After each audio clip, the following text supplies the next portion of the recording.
Cuento, mi nombre es Carlos Blanco, soy docente de la Cátedra de Anatomía en la Facultad de Ciencias Veterinarias de la Universidad de Buenos Aires. Octavio me invitó a participar de estas reuniones, así que bueno, vamos a estar compartiendo estos momentos con ustedes y tratando de intercambiar un poco conocimientos e ideas, ¿sí? Así que bueno, vamos a empezar. Primero vamos a poner a grabar. No, ya se está grabando. Miren ustedes que viene, ese debe haber sido Octavio. Así que bueno, vamos a comenzar con nuestra charla. Bien, vamos a compartir la pantalla.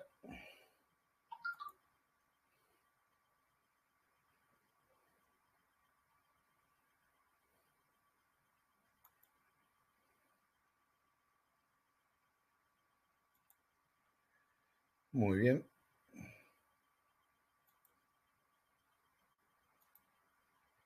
Ahí está. Muy bien. ¿Se ve bien ahí? Sí, se ve perfecto.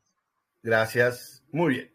Entonces, ¿cuál es la idea de esta charla? Esta charla es volver a repasar, es un repaso de las estructuras musculotendinosas en el equino, sobre todo en los miembros del equino, apuntando a empezar a armar una serie de charlas que van a estar orientadas a discutir lo que es la biomecánica del aparato locomotor, que es un tema que en el equino se vuelve fundamental, se vuelve básico para la clínica diaria del equino, ¿sí? Entonces, vamos a empezar hoy con esta cápsula, con esta charla, que apunta fundamentalmente a repasar las estructuras musculotendinosas, ¿sí? Porque todas las conocemos, todas las hemos visto. El problema es que la idea, lo que vamos a tratar de hacer hoy es verlas todas juntas, al mismo tiempo, como para armarnos un panorama de esas estructuras y poder tenerlas en la cabeza como un conjunto de elementos que aportan a la biomecánica en el equino. Entonces, por un lado, tenemos que ver esto de qué es la biomecánica. La biomecánica va a estudiar la estática y el movimiento en el caballo. La estática es el caballo cuando está parado y el movimiento justamente es el animal cuando se desplaza. Estas estructuras que vamos a ir viendo cumplen distintas funciones, tanto en la estática como en el movimiento, pero todas se asocian al sistema musculoesquelético, es decir, a la suma de huesos, articulaciones y músculo estriado somático. Eso lo conocemos como sistema musculoesquelético. Hoy lo vamos a hablar desde ese punto de vista, del sistema musculoesquelético, ¿sí? Y vamos a repasar primero algunos conceptos básicos, ¿no? Los músculos van a contraerse. Y hay tres tipos de contracción muscular. Por un lado, la contracción isométrica.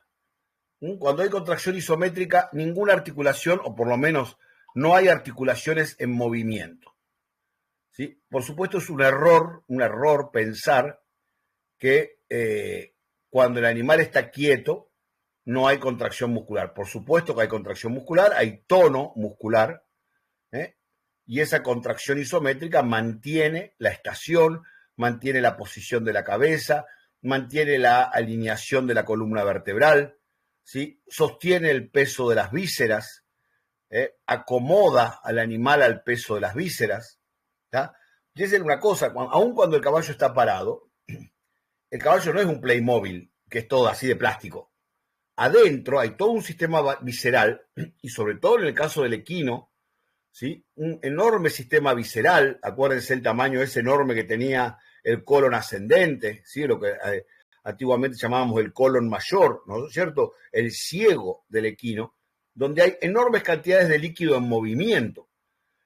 Si yo no tuviera un sistema muscular que compensa ese movimiento de líquido en los sistemas viscerales, ¿sí? A la segunda contracción del ciego el caballo se cae. Entonces hay un constante equilibrio entre esos movimientos viscerales, los movimientos de acomodación del animal que requieren de esta contracción isométrica, ¿sí? Pero lo importante, recuérdenlo, en la contracción isométrica, ustedes van a recordar, no percibo movimiento articular. Y luego tenemos la contracción donde sí percibo movimiento articular, ¿sí? Lo que antiguamente llamábamos contracción isotónica, ¿tá? ¿Tá? Antiguamente digo, la llamábamos contracción isotónica. Pero hoy en día no, hoy en día la vamos a aquella antigua contracción isotónica, la vamos a dividir en dos tipos de contracciones. Por un lado, la contracción excéntrica. La contracción excéntrica es aquella contracción del músculo que permite el alargamiento del músculo. Y uno dice, pero ¿cómo? A ver, espere, Blanco, yo desde que estudié esto, desde que era chiquito, cuando un músculo se contrae, se achica. No. El músculo tiene la capacidad de contraerse y permitir alargarse. Si yo estoy sujetando un balde con el codo flexionado y empiezo a bajar el balde suavemente, el músculo que mantenía el codo flexionado con el balde levantado se está estirando, pero sigue sujetando al balde. Quiere decir que hay una contracción muscular, pero esa contracción muscular va permitiendo la extensión de la articulación. No la produce, no produce la extensión de la articulación, pero está permitiendo que la articulación se extienda, aún manteniéndose contraído. Eso es lo que se denomina una contracción excéntrica, ¿sí? Acá en este esquemita de este caballo corriendo tenemos una contracción excéntrica de los músculos extensores de la cadera cuando el miembro va hacia craneal. Y luego tenemos la contracción concéntrica. Esta es la que más conocemos, la que más estamos acostumbrados a ver, ¿no es cierto? El músculo se contrae y al contraerse se acorta, ¿sí? ¿Tá? Entonces ahí tenemos las tres formas en que un músculo puede actuar. La contracción isométrica, la contracción excéntrica y la contracción concéntrica, ¿sí? ¿De acuerdo? Nunca un músculo está absolutamente relajado. Siempre está en alguna de estas fases de su contracción. ¿De acuerdo? Bien. Vamos a hablar un poquito, entonces vamos a dividir la charla en los dos grandes miembros, en el miembro torácico y en el miembro pelviano. Y lo que vamos a tratar de hacer es, justamente para no volver para atrás, no vamos a estudiar de vuelta anatomía. Pensemos ahora en algo que en la anatomía no veíamos, que es el caballo entero, ¿sí? Acá, esta foto es de Denois, creo que es. Por supuesto, es un caballo que está en un estado increíble de entrenamiento, ¿sí? No tiene una sola gota de grasa de más ni de menos.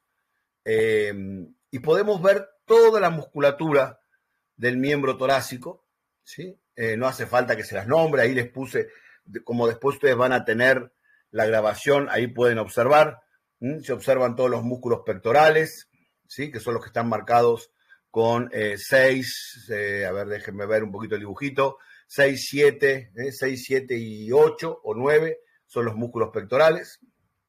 Vemos perfectamente los músculos de la región de la espalda, 9, 10 y 11, ¿sí?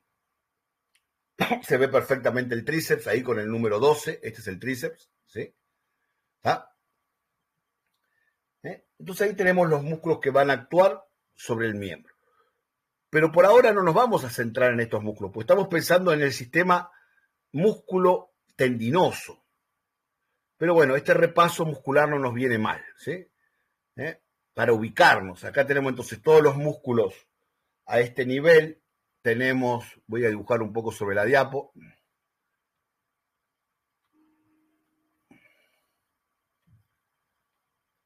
A este nivel entonces tenemos los músculos de la espalda.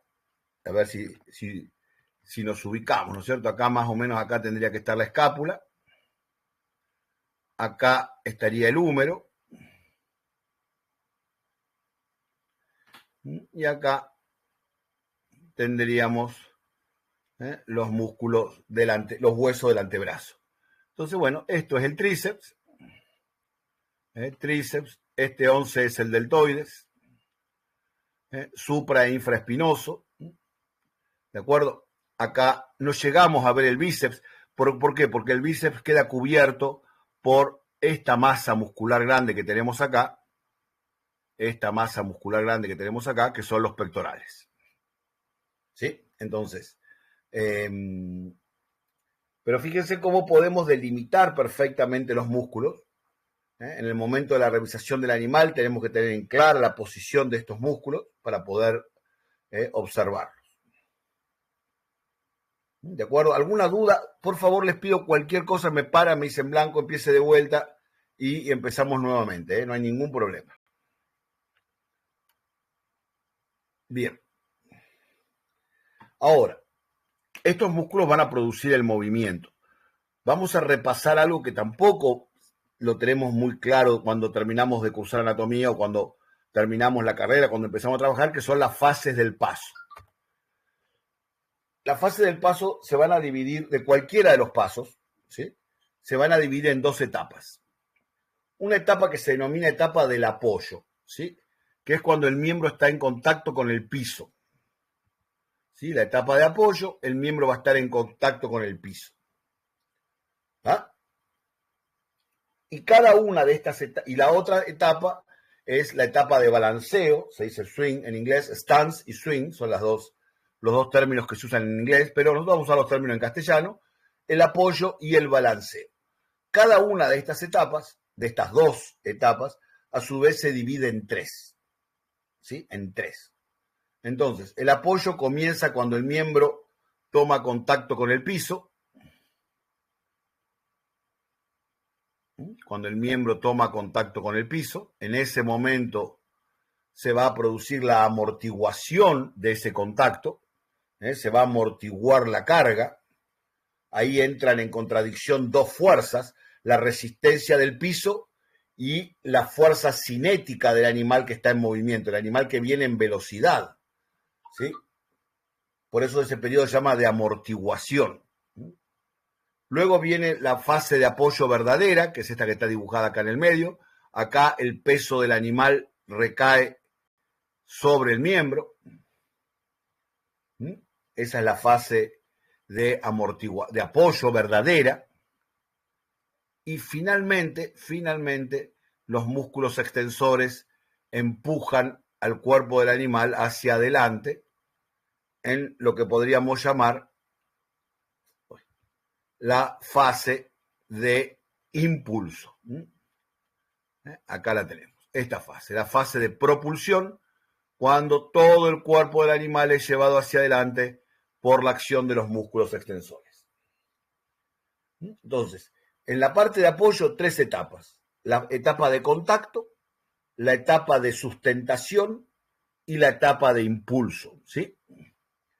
Y luego viene el balanceo. Y el balanceo tiene, por un lado, la parte de retracción, ¿sí? Las personas que trabajan con caballos le dicen el despegue, cuando el animal despega, separa el miembro del suelo, la retracción.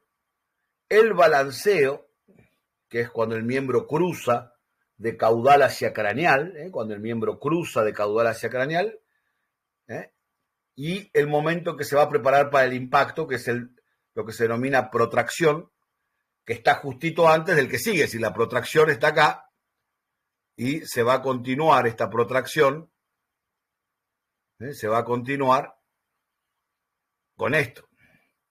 Si en el momento que se hace la protracción, el miembro entra en contacto con el piso, apoya, amortigua, soporta el peso e impulsa. Cuando termina de impulsar, despega, balancea y apoya. Esas son las fases que se van a ir dando, de una manera cíclica. Tenemos que acostumbrarnos a mirarlas, permanentemente. Hay que observar el animal cuando se está moviendo. Si quieren practicar, hay muy buenos videos en internet de caballos moviéndose en cámara lenta, así que pueden perfectamente trabajar a ese nivel, observando el animal y viendo cómo va a trabajar. Bien, ¿alguna duda hasta acá? ¿Alguna pregunta? ¿Lo habían visto ya? ¿Sí? Estamos de acuerdo entonces con que estas son las fases del movimiento. Carlos, quiero hacer una pregunta. Ustedes van a poder hablar pidiendo permiso. Creo que hay como un símbolo de una manito levantada para que puedan pedir permiso si quieren preguntar algo. Muy bien.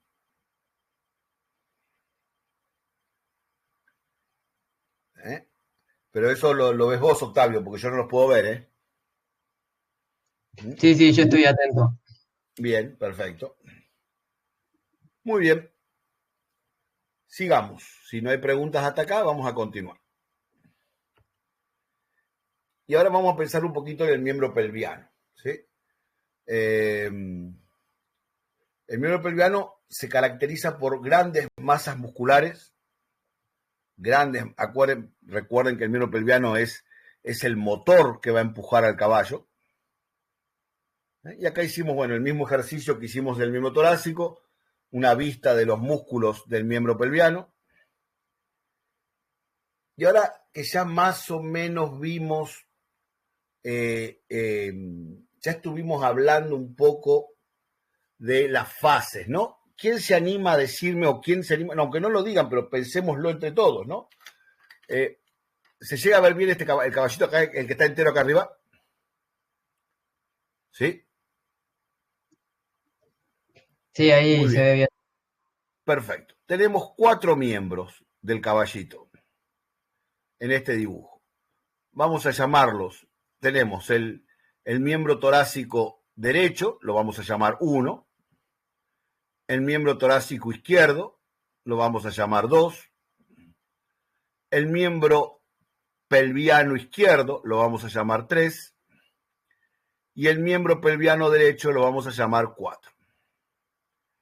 ¿En qué fases del movimiento del animal está cada uno? ¿Sí? A ver si podemos analizar cada uno de ellos. ¿Tá? Yo les diría que el miembro, el 1, el miembro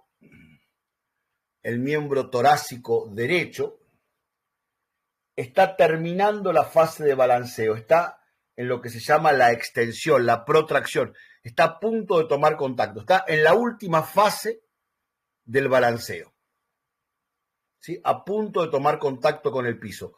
Observen, hay algo muy importante. Fíjense cómo todo el miembro se extiende,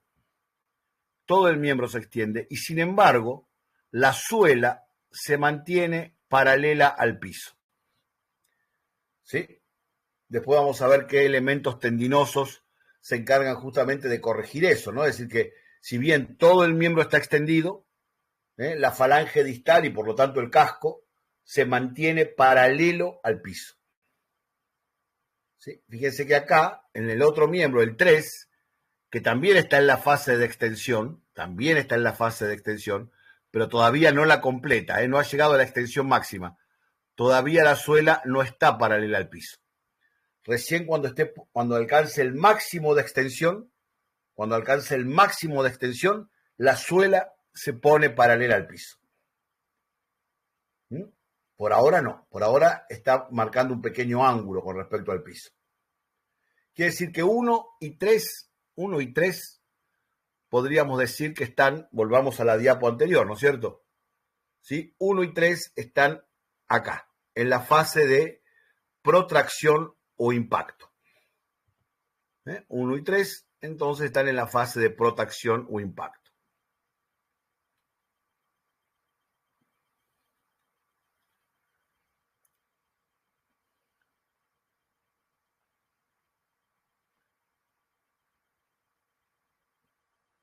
Muy bien. ¿En qué fase les parece que está 2?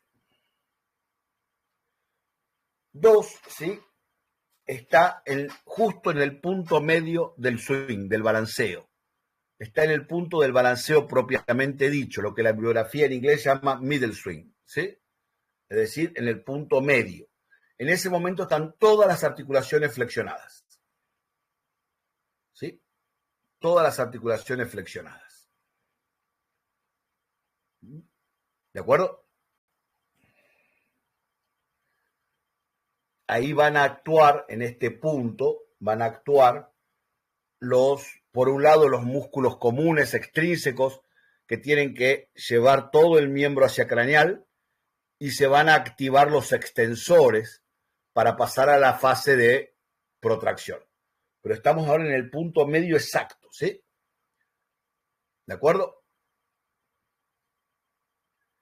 ¿Y ahora qué le pasa al miembro, al número 4? Entonces este está en balanceo, en el punto medio del balanceo.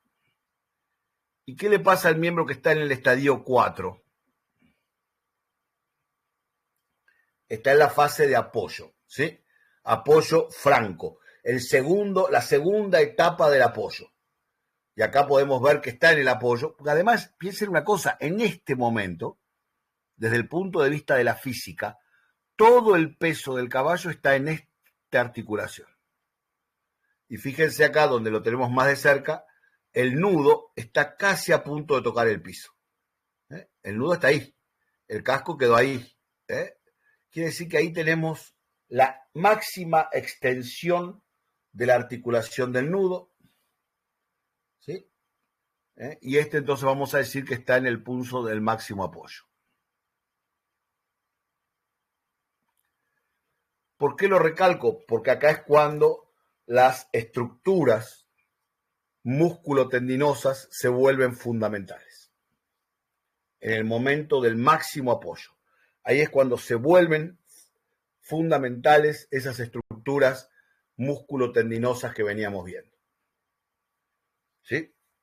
Yo lo que les voy a recomendar, les digo, les cuento, busquen fotos de caballos corriendo en internet e identifiquen las fases del paso. Identifiquen las fases del paso. Acostúmbrense a identificarlas. ¿Sí? Bien. Esta es una de las fases más impresionantes que tiene el caballo en el galope, la fase de sustentación. ¿Sí? Esta fase, el caballo está volando. ¿Sí? Está en este momento, uy, no, se me fue. En este momento está en el aire el caballo. ¿Sí? ¿Está? ¿De acuerdo? ¿Ven? Están todos los miembros en el aire. ¿Sí? Todos en la fase de balanceo. Tal vez este miembro pelviano,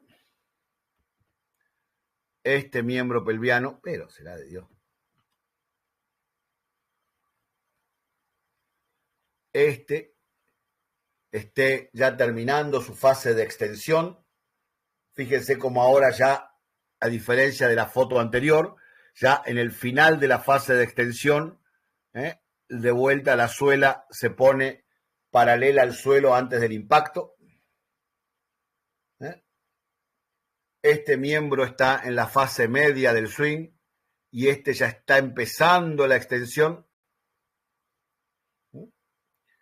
Pero estamos hablando en este momento justamente de la fase de sustentación.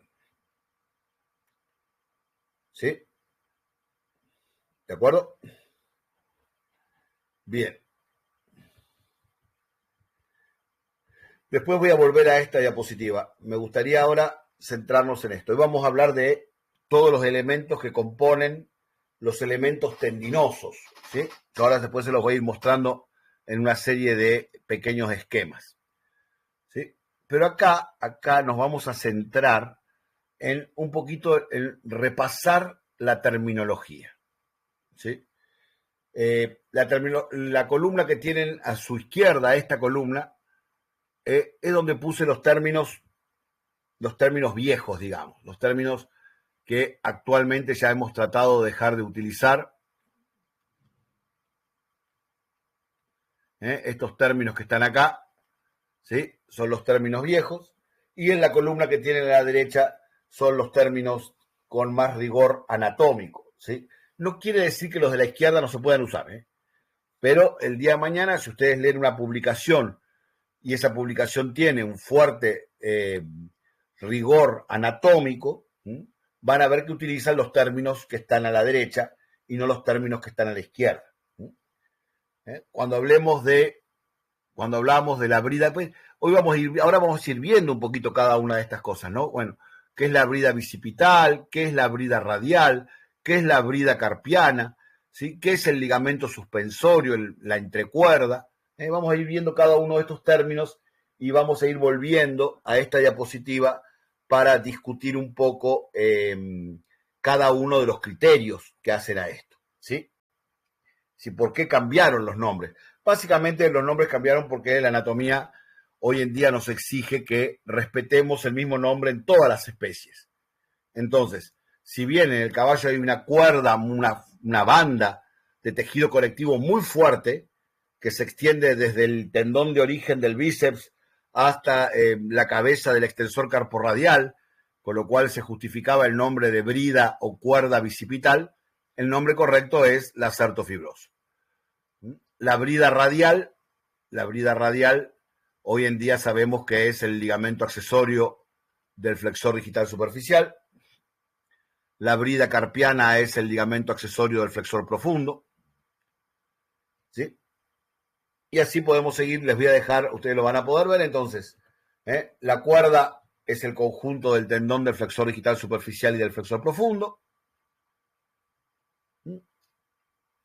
La antiguamente llamada brida femorotársica, creo que solamente alguien mayor de 50 sigue usando el término de brida femorotársica, era un refuerzo de la fascia que cubría la cara lateral del músculo gastrocnemio, es un refuerzo de la fascia crural, formando parte del tendón calcáneo común, esa es la brida femorotársica, y después la brida tarsiana. Sí hay un término que quiero que les quede un poquito, sobre todo para los que hacen clínica de equinos, de equino deportivo, que es el ligamento accesorio del profundo, tanto en el miembro torácico como en el miembro pelviano, en inglés recibe el nombre de check ligament, ¿sí?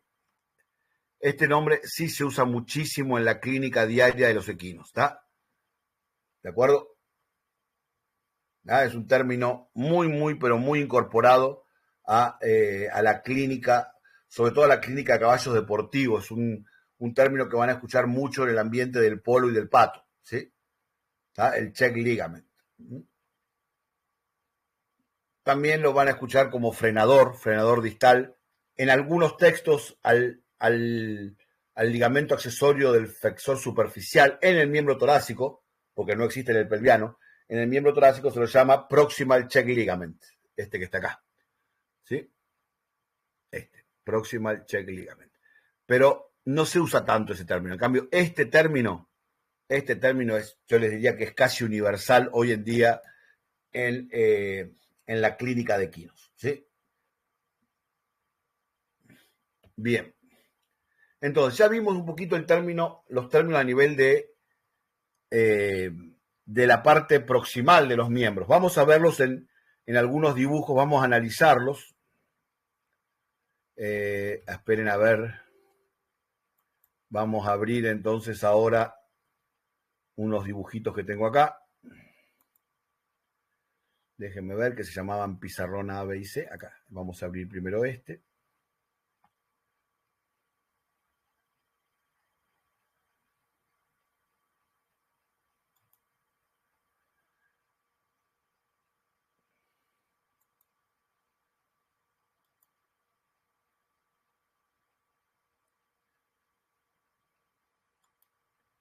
Pueden aprovechar estos momentos de incómodo silencio para hacer preguntas.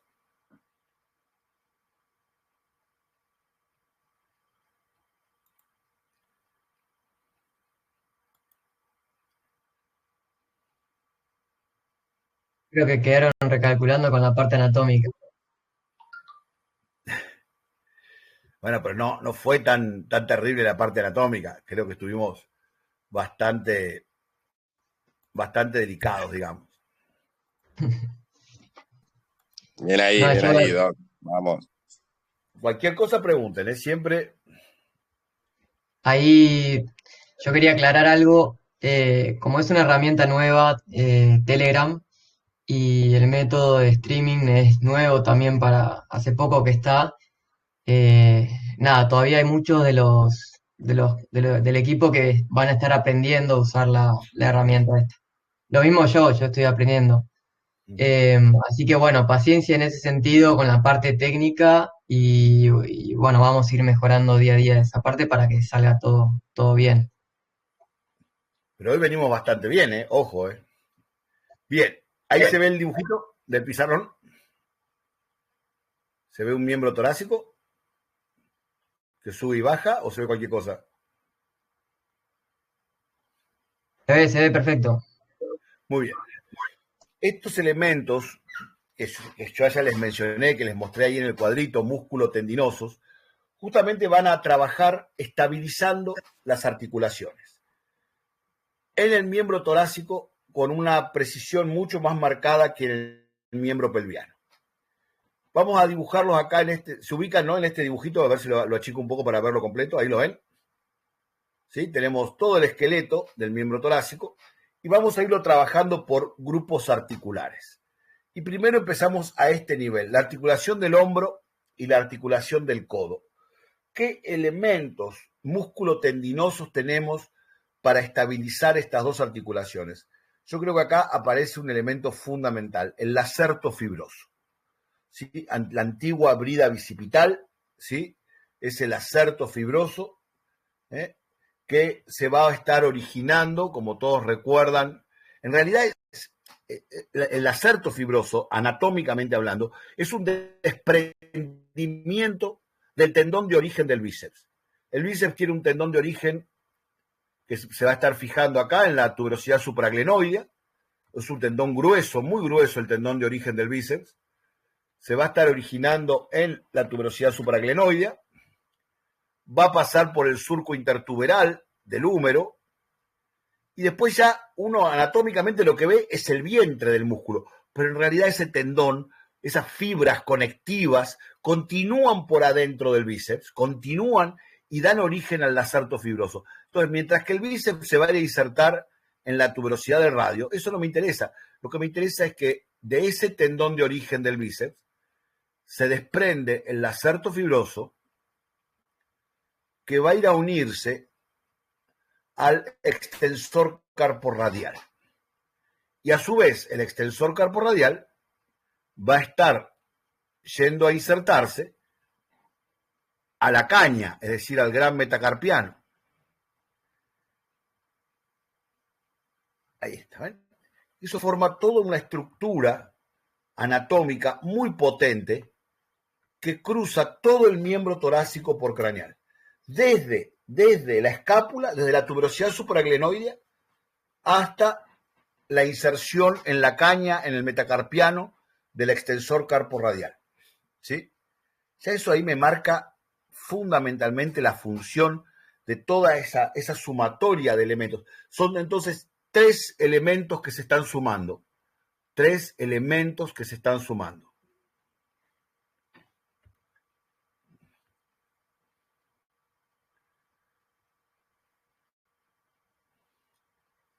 A ver si recordamos cuáles son.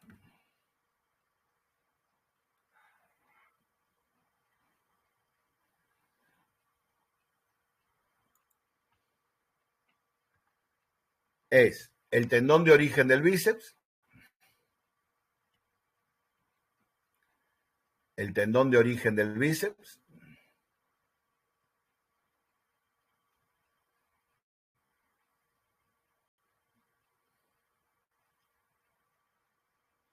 es el lacerto fibroso,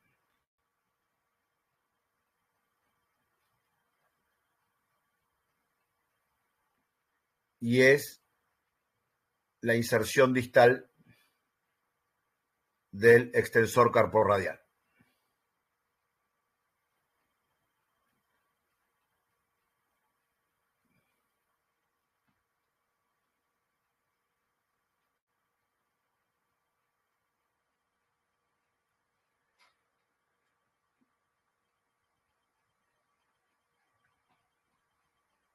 ¿De acuerdo?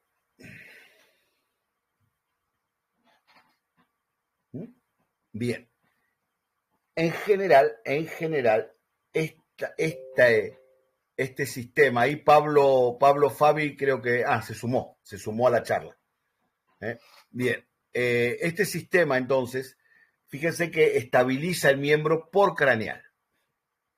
Va a estar estabilizando el miembro por craneal. ¿Sí? ¿Están de acuerdo? Ahora, ¿qué pasa por caudal? Y por caudal es donde empieza la parte divertida. Por un lado, por caudal, vamos a tener 3 elementos que no pueden quedarnos afuera de esta charla. De ninguna manera nos pueden quedar afuera de esta charla. Esos 3 elementos, ¿cuáles son? Por un lado, el flexor digital superficial y el flexor digital profundo. Yo los voy a dibujar con una rayita para que me quede más prolijo. Ahí puedo dibujar el flexor digital profundo. La parte tendinosa nada más, ¿no es cierto? La parte muscular, todos sabemos que está acá a la altura del antebrazo, pero a mí lo que me interesa dibujar es su tendón. Entonces ahí voy a dibujar su tendón, ¿sí? Ahí está. Ese tendón del flexor digital profundo va a llegar hasta la articulación del nudo. Ahí va a cambiar violentamente de dirección sobre la tróclea que le forma el nudo, sobre esa garganta para que deslice, y se va a ir a insertar a la falange distal. Ese es el flexor digital profundo. Y también tenemos el flexor digital superficial.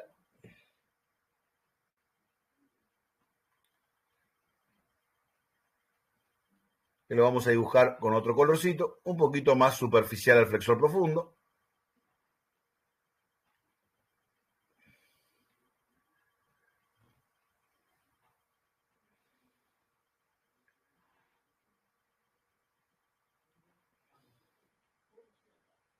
¿Están de acuerdo? A nivel del nudo, y ahí vamos a ampliar un poquito nuestra imagen.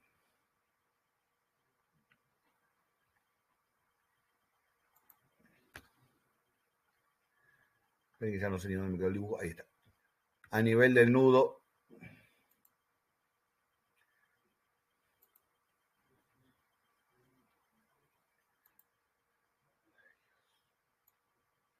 ahí está. Eso, muy bien.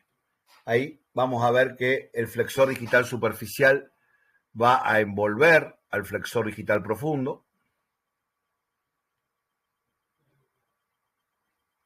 Lo rodea, lo envuelve, y luego el flexor digital se inserta en proximal y distal de las falanges media y proximal.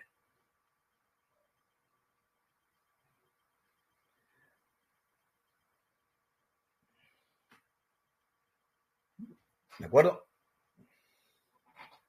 Esa estructura que forma acá el flexor digital superficial cuando envuelve al flexor digital profundo es lo que todos recuerdan que denominábamos mánica flexora.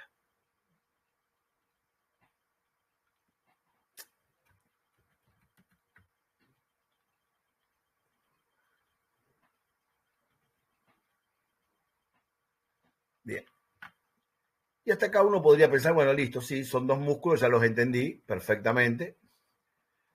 Y cuando estos 2 músculos se contraigan concéntricamente, van a producir la flexión del dedo. Cuando se acorten, van a producir la flexión del dedo. Pero estos músculos más que casi siempre van a estar trabajando con una contracción excéntrica.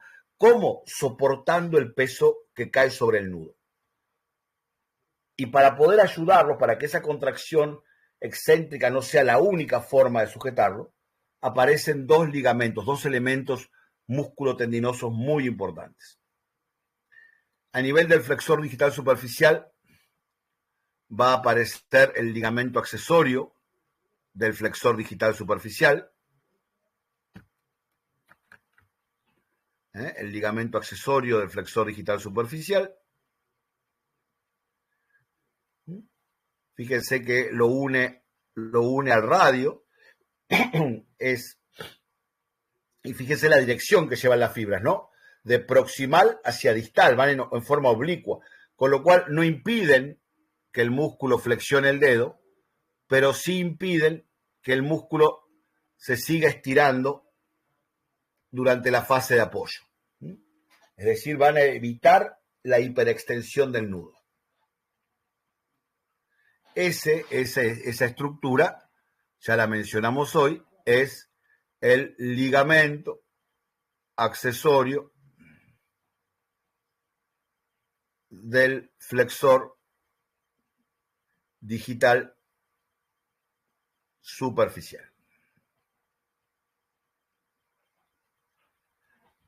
Ustedes recordarán también los nombres viejos, ¿sí? Brida radial, cabeza radial del flexor superficial, ligamento frenador proximal y en la bibliografía en inglés, proximal check ligament, ¿sí? Y del mismo modo que aparece ese ligamento accesorio del flexor superficial, va a aparecer el ligamento accesorio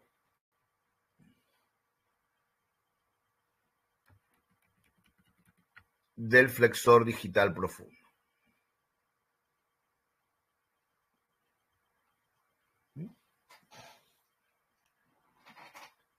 Este ya lo buscamos a nivel de la caña, ¿no es cierto? Se desprende del ligamento palmar del carpo. Ligamento accesorio del flexor digital profundo. ¿De acuerdo? Los dos van a funcionar de una manera doble, evitando la hiperextensión del nudo y evitando la hiperextensión del carpo. Y dice, bueno, hasta acá ya lo entendí. Entendí que cuando el miembro se extiende, estos dos ligamentos van a actuar sobre los flexores para evitar que la extensión sea excesiva, para obligar a que el miembro se extienda, pero que no se hiperextienda en el momento en que el peso recaiga sobre el miembro. Perfecto. Muy bien. Pero me falta un tercer elemento. Ese tercer elemento se va a originar también en la fila distal del carpo. Va a ir bien en profundidad, pegado a la caña.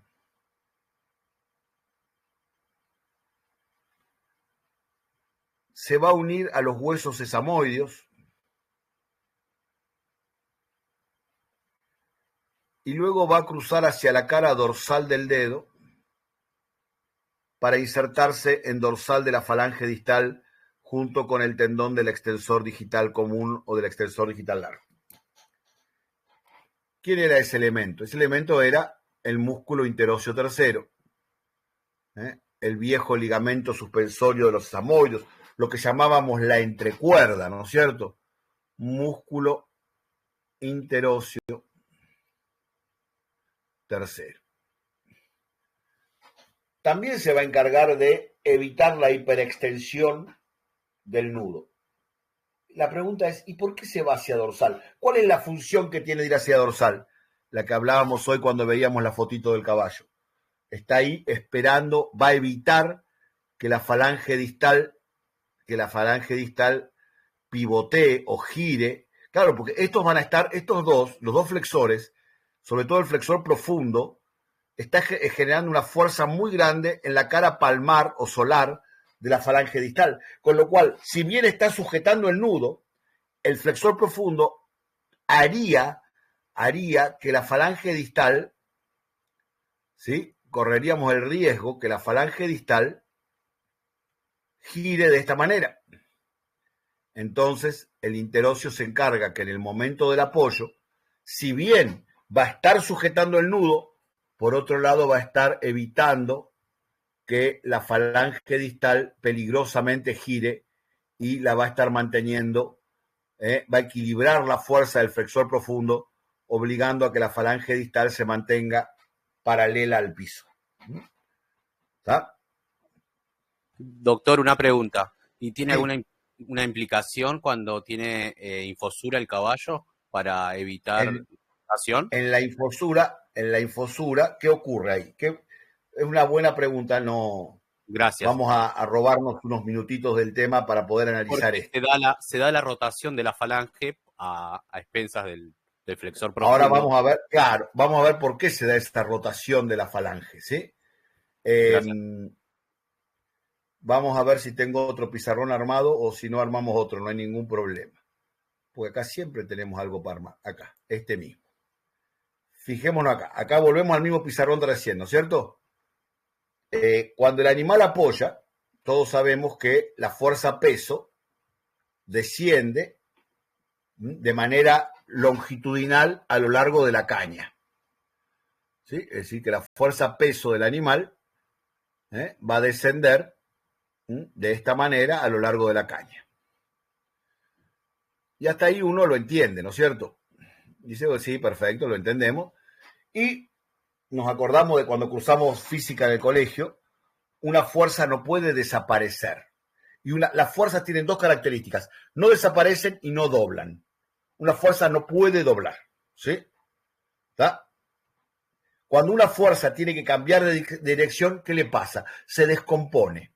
Quiere decir que no es que se siente mal del estómago. A nivel del nudo, la fuerza, esa fuerza peso que viene bajando por la caña, y la caña es un hueso muy duro y la transmite inalterada, transmite esos 600 kilos a 50 kilómetros por hora, los transmite perfecto, así, en una línea recta.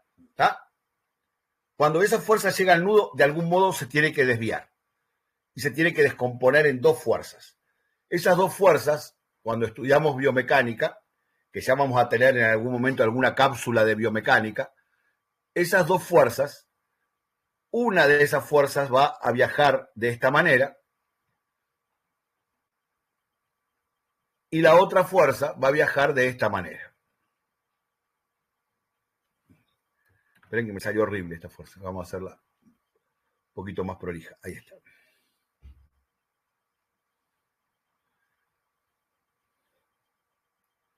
¿Están de acuerdo con este dibujito?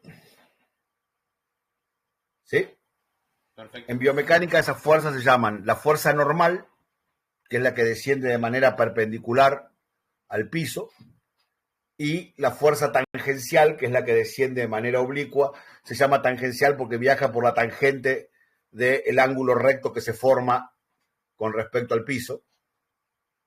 ¿Sí? ¿Está? Es proporcional a la tangente, viaja por la hipotenusa del triángulo, pero está proporcional a la tangente. Y claro, esas dos fuerzas dependen del ángulo en que esté puesto el nudo. Esta fuerza, la fuerza normal, mecánicamente hablando, ¿sí?, va a estar amortiguada por el nudo, por toda esa estructura musculotendinosa que estuvimos viendo. Toda esa estructura musculotendinosa va a intentar absorber, compensar la componente normal. Mientras que la componente tangencial va a ser amortiguada exclusivamente por el casco, por las estructuras de amortiguación del casco.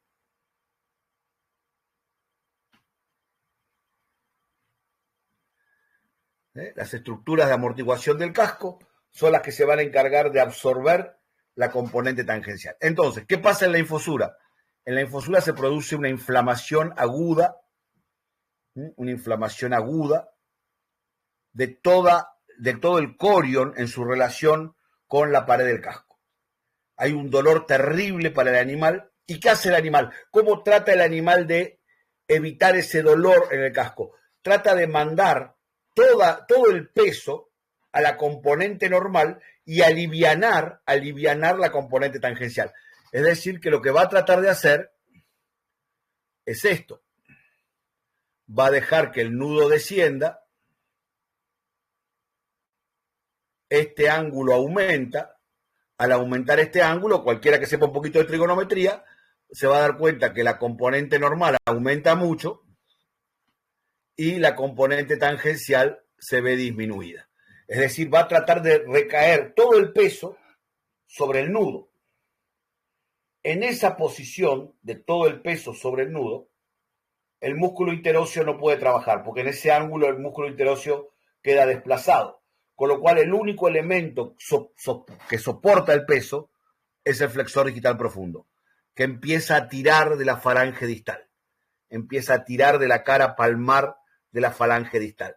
Y como no hay componente tangencial, el músculo interóseo no puede colaborar. Al no colaborar el músculo interóseo no compensa el flexor profundo. ¿Está? Y entonces de a poquito el flexor profundo separa a la falange del corion y la va obligando a rotar de manera tal que la pinza o la punta de la falange distal empieza a rotar hacia palmar, empieza a rotar hacia palmar. ¿Pero por qué? Porque el animal, por mantener esa postura antiálgica, solamente soporta el peso con el flexor digital profundo. Trata de evitar que el peso vaya hacia el casco, pero es por una cuestión del dolor que siente en el casco, ¿sí? ¿De acuerdo? Clarísimo, clarísimo. Y eso sí lleva obligatoriamente a la rotación de la falange. Yo lo aclaro siempre, ¿no? Yo hablo de biomecánica, hablo de anatomía, no me meto en clínica, ¿sí? Pero cuando ustedes tengan alguna cápsula con alguien de los colegas que hace clínica equina, van a ver que el tratamiento de la infosura, el paso más urgente, ¿cuál es? Sacar el dolor. Sacar el dolor para que el animal vuelva a tratar de recuperar una postura medianamente anatómica, ¿sí? Y eso va a evitar la rotación de la falange, eso va a evitar las lesiones sobre el músculo flexor digital profundo, ¿sí? Las lesiones sobre el nudo, ¿tá? Que son nada más que producto del dolor, no de la lesión en sí, ¿eh? Es decir, lo más grave de la infosura es cuando la postura antiálgica que el animal adquiere o que el animal toma para evitar el dolor. Lo que pasa es que sabemos que es un dolor equivalente al de un cólico, ¿no? Cuando vemos un caballo con infosura, está sudando en frío, igual que si tuviera un cólico, ¿no? Justamente es la postura lo que nos permite saber si es un cólico o una infosura, ¿no? Esas manitos llevadas para adelante, ese nudo vencido, cómo deja vencer los nudos, de manera tal de que no caiga nada de peso sobre el casco, ¿no es cierto? Al revés, cuando tiene una lesión muy fuerte del nudo, lo que vamos a observar qué postura adquiere el animal cuando el dolor es en el nudo o en el carpo. Trata de pisar en pinza, es decir, trata de disminuir el ángulo lo más posible, trata de disminuir el ángulo del nudo lo más posible, cosa que todo el peso pase por la componente normal y al revés, cosa que todo el peso vaya a la componente tangencial, y que sea el casco el que tenga que soportar todo el peso y no el nudo, ¿tá? Y ahí trata de alivianar el nudo, porque lo que le duele es el nudo o el carpo, cuidado, porque estos dos ligamentos que vimos están transmitiendo la fuerza desde el carpo, desde el nudo hacia el carpo, con lo cual si hay dolor en el carpo también va a intentar pisar en pinzas, también va a intentar alivianar el nudo, ¿tá? Bien, pero no me voy a meter en eso porque si yo termino hablando de clínica y después Octavio me reta. Así que voy a evitar el reto de Octavio. Bien, me quedan algunos pizarrones más para mostrarles. Espérenme, a ver, me queda el pizarrón B. Sí, acá está. Este es el pizarrón B. Miren qué ordenado que estuve. Este es nada más que para mostrarles la relación del bíceps. Fíjense, acá está, ¿ven? Lo que yo les decía. Se ubican ahí, es una disección bien profunda del miembro. Y ahí tenemos el tendón de origen del bíceps. El tendón de origen, ahí está su tendón de origen, el músculo bíceps, y ahí vemos cómo el lacerto fibroso, acá está cortado, se separa del bíceps para ir a buscar su continuidad con el extensor carporradial. Bien. Y ahora para terminar, me faltan algunas cositas, pero no puedo pasarme del tiempo asignado. Vamos a hablar un poquito de lo que ocurre a nivel del nudo, de los elementos ligamentosos a nivel del nudo. ¿Están viendo el PowerPoint de vuelta ahí? Sí. Muy bien. Acá tenemos entonces las articulaciones del dedo, que reciben el nombre de articulación del nudo, de la cuartilla y de la corona. Y sobre estas vamos a poner un poco los ligamentos que veníamos mencionando recién. Esto es una vista nada más que de los huesos, una vista lateral de los huesos, de las articulaciones del dedo. Son casi idénticas en la mano que en el pie. No hay mucha diferencia, por lo menos en la parte osteoarticular.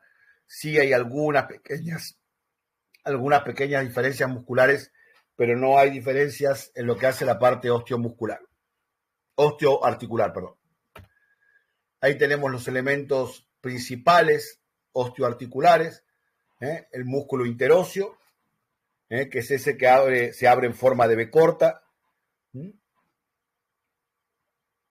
los sesamoides que van a conformar el escudo proximal, los ligamentos sesamoidianos distales, muy importantes en cuanto a convertir esas dos articulaciones, la interfalángica, el nudo y la interfalángica proximal, casi en una especie de estructura única muy fuerte, y el ligamento sesamoidiano impar y el escudo distal donde se va a formar la famosa bolsa podotroquear.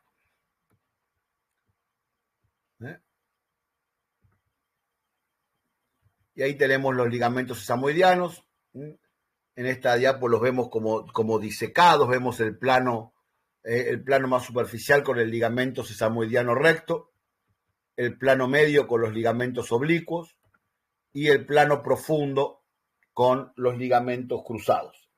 Antiguamente, cuando yo era veterinario de caballos, allá joven, los caballos recién se habían extinguido los velociraptor, no teníamos ninguna forma de explorar esto, era imposible. ¿Sí? Todo esto que vemos acá solamente lo veíamos los veterinarios de caballo, lo veíamos en las salas de anatomía, lo veíamos en animales disecados, ¿sí? Era imposible pretender ver esto en el animal vivo. Hoy en día estos tres planos ligamentosos, ¿sí?, se ven perfectamente bien en la ecografía. La ecografía nos ha cambiado la visión de la anatomía del caballo. Estos ligamentos se pueden explorar, por supuesto no semiológicamente, en cuanto a no hay ninguna maniobra semiológica que nos permita explorarlos por separado. Sí los podemos explorar a palpación, presión para detectar dolor, empujando los sesamoides hacia proximal. Eso también nos va a permitir, si hay un dolor marcado, el animal va a mostrar disconfort cuando empujemos los sesamoides, ¿sí? Pero era lo único que podíamos hacer antes. En cambio ahora no. Ahora podemos ver perfectamente, individualizar cada uno de estos tres planos mediante la ecografía. Por eso se vuelve importante de vuelta a la anatomía, es decir, otra vez volvemos a la anatomía, simplemente porque algo que antes no podíamos revisar, ahora se vuelve perfectamente revisable, ¿sí? Y estos ligamentitos entonces van a justamente verse afectados en las patologías de nudo. Y, a ver, quiero que haya algo que les quede claro, ¿no? Cuando se afecta el nudo, el animal envía el peso al casco. Cuando se afecta el casco, el animal envía el peso al nudo. Pero eso es en el estadio agudo de la patología. Un nudo que se mantenga en un estado patológico, al poco tiempo va a estar acompañado de un casco patológico. Porque como al animal le duele el nudo o el carpo, acuérdense, el nudo o el carpo, va a mandar el peso al casco. Al poco tiempo vamos a tener un nudo lesionado y un casco lesionado. Y cuando la lesión esté en el casco, ¿sí? Cuando la lesión esté en el casco, al poco tiempo vamos a tener un nudo lesionado, ¿sí? ¿De acuerdo? No puede funcionar mal uno sin que al rato el otro también lo acompañe. Y ahí tenemos bien los elementos músculo-ligamentosos de la mano. Por un lado, el músculo interóseo, del que ya estuvimos hablando. Lo ven ahí clarito, ven es este que está acá. Este es el músculo interóseo tercero. Vemos cómo desciende, se une al sesamoideo. Y acá ven cómo va hacia dorsal para unirse ahí a la falange distal. Vemos ahí los ligamentos distales del sesamoideo, que yo les mencionaba recién. Este es el ligamento recto y estos son los oblicuos. Y ahí vemos los ligamentos que están hacia distal de los sesamoides, en la articulación, interfalángica media e interfalángica distal, o interfalángica proximal e interfalángica distal. Fíjense que son todo un conjunto de ligamentos. ¿Y acá qué teníamos? ¿Qué recuerdan ustedes que había acá? Los cartílagos complementarios. Y acá vemos esos ligamentos que van al cartílago complementario. Todas estas estructuras van a ser, nos van a permitir estabilizar el dedo. Las vamos a volver a ver en alguna próxima charla que tengamos. Ya cuando hablemos, yo tengo planeadas ofrecerles, si ustedes quieren, después alguna charla de casco y dedo, ya centrándonos ahí en el casco y dedo, y alguna charla ya de biomecánica general, es decir, del caballo en movimiento. Sobre todo la parte de columna. La parte de columna también es una parte que no se analiza mucho y es importantísima en el movimiento del caballo. Bien, yo creo que por ahora estaríamos terminando para quedar dentro de la hora. Me gustaría hacer una pequeña vueltita o una charla. Voy a dejar de compartir.